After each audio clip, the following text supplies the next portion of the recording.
Hello, guys. This is Sunita. Welcome to your class, Class 11, English, Chapter 3, Part 3. So, let us continue. The mummy is in a very bad condition because of what Carter did in the 1920s, said Zahi Hawass, Secretary General of Egypt's Supreme Council of Antiques. So, Zahi Hawass, who was the Secretary General of Egypt's Supreme Council of Antiques, this is a organization which takes care of the antique pieces which are found in the ancient places. So he said the mummy was in a very bad condition as he leaned over the body for a long first look. When Mr. Zahi Hawass looked at the body first time, he found the mummy in a very bad condition. Carter, Howard Carter, that is, was the first British archaeologist who in 1922 discovered Tut's tomb after years of futile searching. Its contents, though hastily ransacked in antique, were surprisingly complete. Now, here Mr. Carter, who discovered the tomb of Tut in 1922, was an English or he was a British archaeologist. After 15 years such, he found King Tut's tomb. Its content, although the contents were complete, the parts of the body, the part of the antiques, they were complete. They remain the richest royal collection ever found and have become the part of Pharaoh's legend. And this is true that this was the richest royal collection of royal collection in other mummies in other tombs, and this was the richest collection and which had now become the part of Pharaoh's legend. This was also a part of king's stories. Stunning artifacts in gold. There were artifacts means the arts which were made by objects which were made by hands. The gold objects were found. Their eternal brilliance meant to guarantee resurrections caused a sensation at the time of discovery and still get the most attention, and this was clear that it created an interest in people, and still it is the most attentive topic of Egypt. But Tut was also burdened with everyday things he would want in the afterlife. Board games, but there were not only gold and the other jewelries and other tragic things. There were the things which were needed for a normal person for living. And as Egyptians, they believe in afterlife, so the things which were required in afterlife for King Tut, they were also available there. Board games, board game is a game like chess. A bronze razor. Linen undergarments. Linen is a kind of fabric which is made of flax. Cases of food and wine. Cases means a box of food and wine. So, after months of careful recording of the Pharaoh's funerary treasures, Carter began investigating his three nested coffins, opening the first.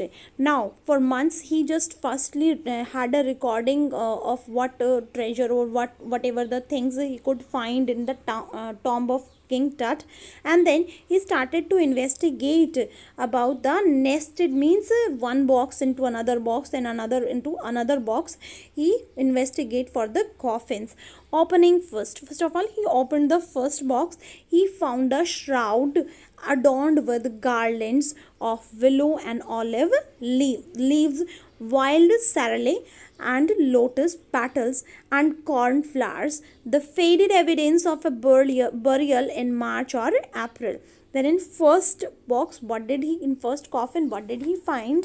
He found a shroud, means a kind of a cloth, covering cloth like coffin, and it was adorned with the garlands of willow and olive oil. Willow is a kind of a flower, and olive leaves, wild sorrel and lotus petal. Wild sorrel is also a kind of plant, flower of that plant, and cornflower, this is also plant, flowers of a wild plant, and faded evidence of burial in March and April. And all these things which were faded, these things were giving an account that this burial was done in either March or April, because all these plants, all these flowers could be found in that particular region in the month of March or April.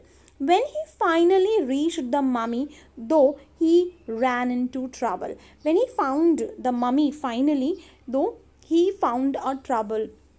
He faced lots of trouble there. The ritual raisins. Raisin is a kind of sticky material which was used to stuck the body, the mummy with the coffin had hardened. It became hard, cementing tucked to the bottom of his solid gold coffin, and the body, the mummy of King Tut, was stuck with the coffin, with the gold coffin. No amount of legitimate force could move them, and they tried their hard, they tried their best, but they could not separate the coffin and the mummy. Carter wrote later what was to be done, and he wrote later that what was to be done next. He could simply not understand what could be done next.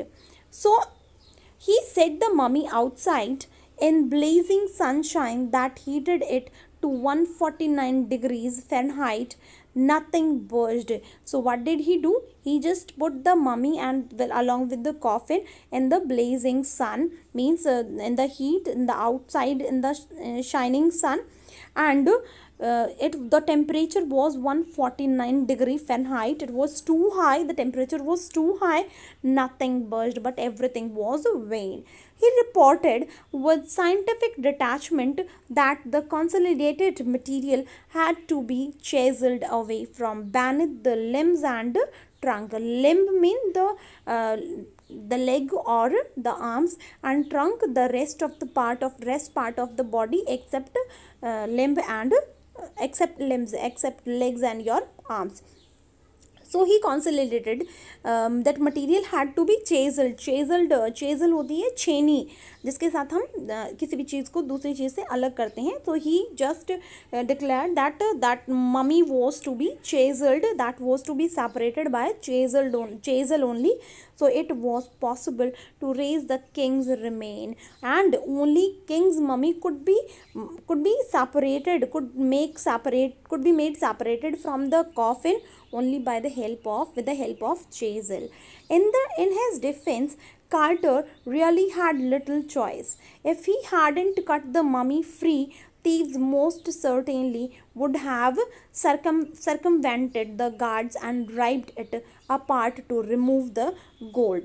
And really, in this case, he had a little choice, because if he would not do this, if he would not separate the gold from the mummy, the thieves would get to know about the treasure, and they would go there and they would make fool of guards. And they could just take apart the gold, and they could remove the mummy from it, and they could damage the mummy. They could damage the mummy of King Tut.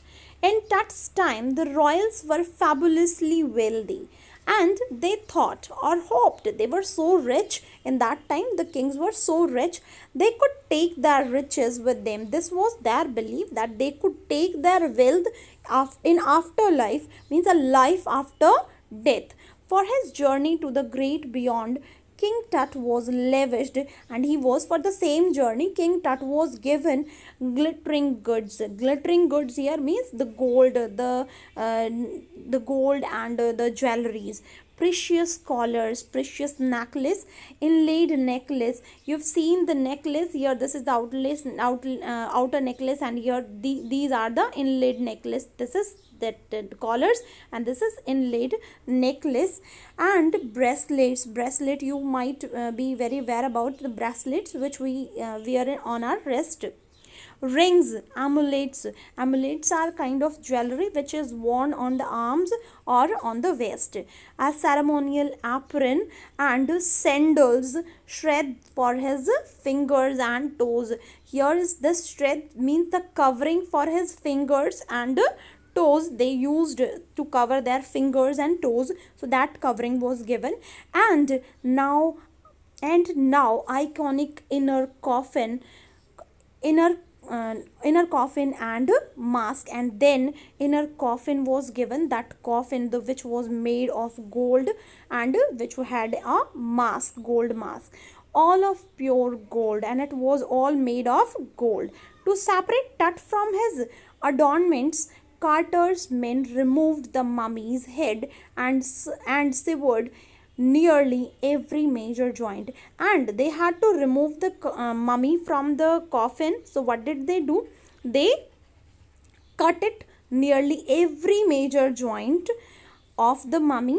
Once they had finished, they reassembled. Firstly, they just cut every major part of the mummy, and then when they got the inner coffin, the gold coffin, they again reassembled the remains, the part of the mummy, on a layer of sand in a wooden box with padding, means with a soft material which could conceal the damage.